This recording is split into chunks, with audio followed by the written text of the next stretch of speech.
Keys to Learning to Read, Write, and Speak Garifuna by Clifford J. Palacio. The learner is encouraged to adopt an analytic approach to the reading of Garifuna words.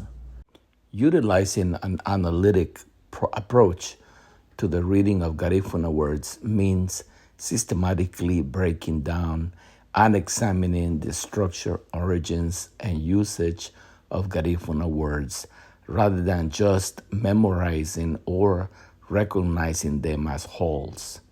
In linguistics, the analytic approach typically involves decomposing words into parts such as roots, prefixes, and suffixes to understand their formation and grammatical roles. Also, identifying patterns and pronunciation and shifts due to historical or cultural influences.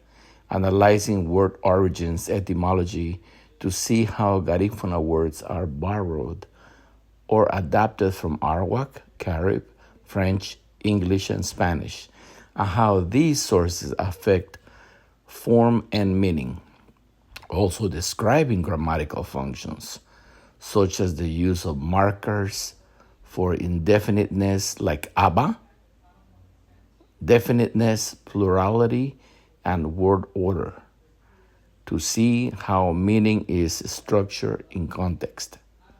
Also studying phonetic realizations, such as when a consonant might be pronounced differently based on its position or stress, as seen in the Garifuna word tachubaru, where the first sound can be an affricate or fricative depending on context.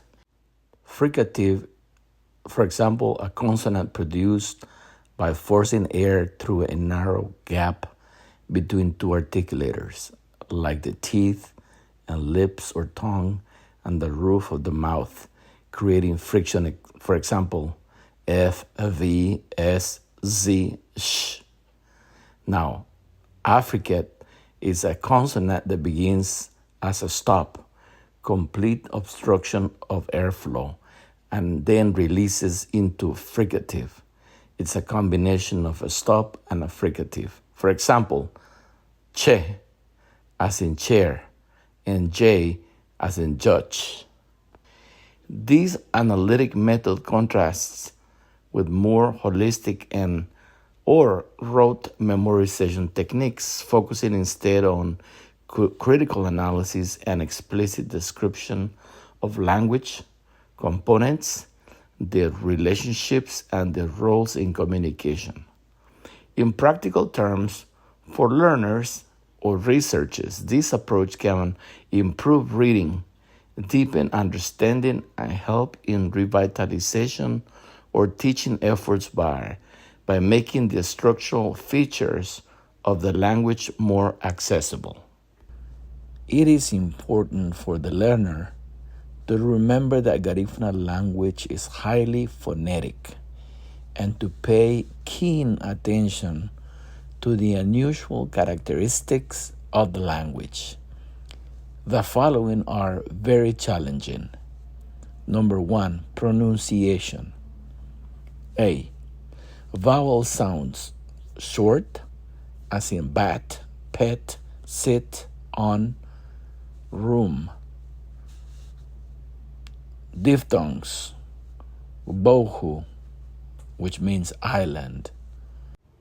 A diphthong is a single vowel sound that blends two distinct vowel sounds within the same syllable, requiring a continuous glide from one vowel position to another.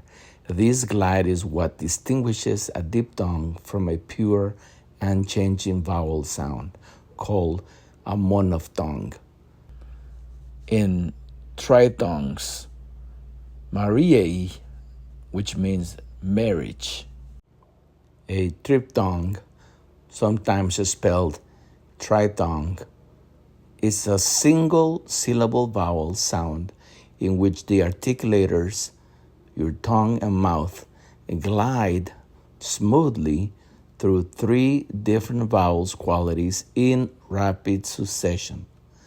It functions as a unitary sound within one syllable, unlike simply saying three separate vowels. B. The umlaut, with umlaut like the sound of G in log, fog. C. The Spanish ñein, there, in English. Letter D.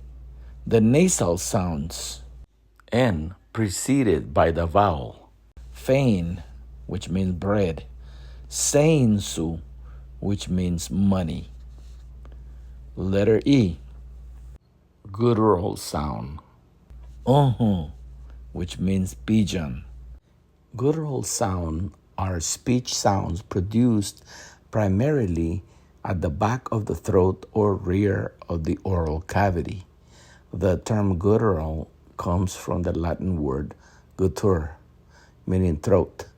These sounds are often described as deep, harsh, throaty, and raspy, and are considered difficult for some language speakers to pronounce. Letter F. Reduplications, wewe, which means wood. Stick or poupoupou, which means motorboat. Imitating sounds, right? Poupoupou, the sound of a engine. Onomatopoeic.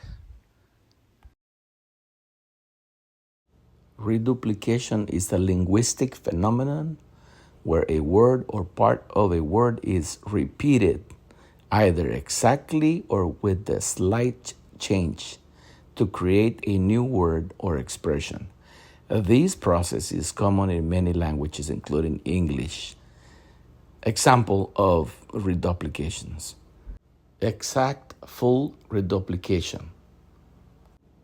Bye-bye, no. Umlaut partial reduplication is the repetition with a vowel change, for example, zigzag, ping pong, tick-tock. And then rhythm reduplication is the repetition with a change in initial consonant, for example, super duper, itsy bitsy, hanky panky. Letter G. Stress falls on the first syllable of the two-syllable word and on the second syllable of longer words. Ati, pepper. Semeti, delicious. Roman numeral 2. Declensions of nouns and prepositions plus pronouns. Declensions of nouns refers to the way nouns and related words like pronouns and adjectives change their form to express different grammatical cases, numbers, and sometimes gender. This system shows a noun's role in a sentence such as subject, object, or showing possession, and is common in languages like Latin, German, Russian, and Old English, but only survives in limited form in modern English. Noun declensions. Cases. Grammatical cases like nominative subject, accusative object, genitive possession, dative indirect object, etc., are marked by changing the noun's ending. In numbers, nouns change form to indicate singular or plural. For example, book, books, man, men. In gender, some languages decline nouns according to masculine, feminine, or neuter. In modern English, this is mostly seen in some pronouns. Now, declensions of prepositions and pronouns. Pronouns also decline to show case. For example, I, me, my, mine, he, him, his.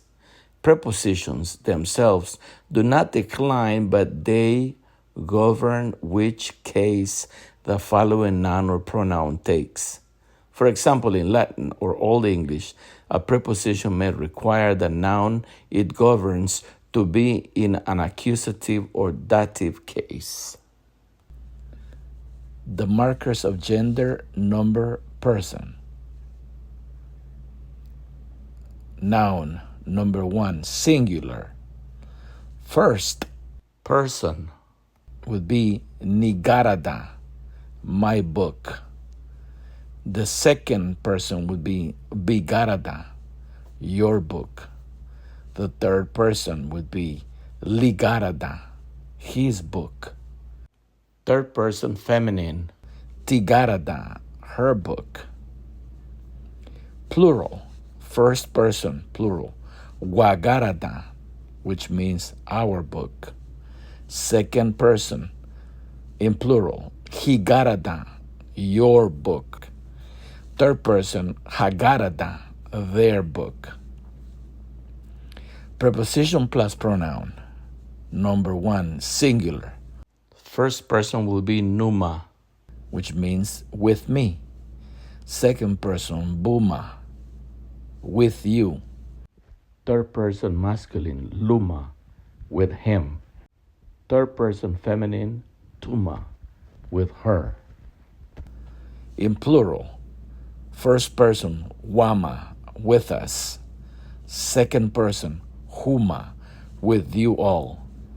Third person, Hama, with them. Subscribe, like, and share. Suscríbete, dale like y comparte. Donate to this project by scanning this code from Cash App. Also, if you don't have Cash App, we take PayPal. We also have a learning tool called the Garifuna Language Workbook, which is available on Amazon. Look it up under Garifuna Language Workbook.